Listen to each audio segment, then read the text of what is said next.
Hello, ഇല്യാസാണ്. Four fix രണ്ടത്താണ് washing machine, fridge, AC, gas stove, home service.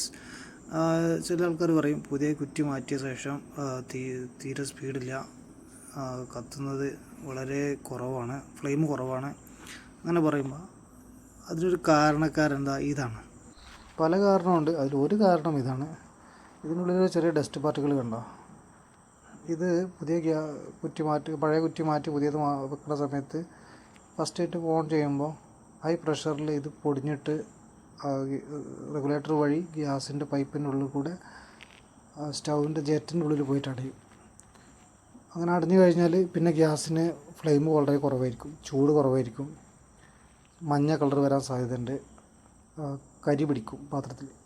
അപ്പോൾ പുതിയ കുറ്റിയൊന്ന് മാറ്റുന്ന സമയത്ത് ഒന്ന് ശ്രദ്ധിച്ച് അതിനുള്ളിൽ ഇതേപോലത്തെ എന്തെങ്കിലും ഉണ്ടോ എന്ന് നോക്കുക. ജസ്റ്റ് ഒന്ന് ഊതി കൊടുക്കുക. അങ്ങനെ വല്ലതുണ്ടെന്നുണ്ടെങ്കിൽ അങ്ങനെ തോണ്ടി ഒഴിവാക്കി കൊടുക്കുക. അങ്ങനെയൊക്കെ ചെയ്ത് കഴിഞ്ഞാൽ നിങ്ങൾക്ക് പെട്ടെന്ന് ഗ്യാസ് വല്ലാതെ ഫ്ലെയിം കുറവില്ലാതെ വീണ്ടും കുറേ കാലം ഉപയോഗിക്കാം.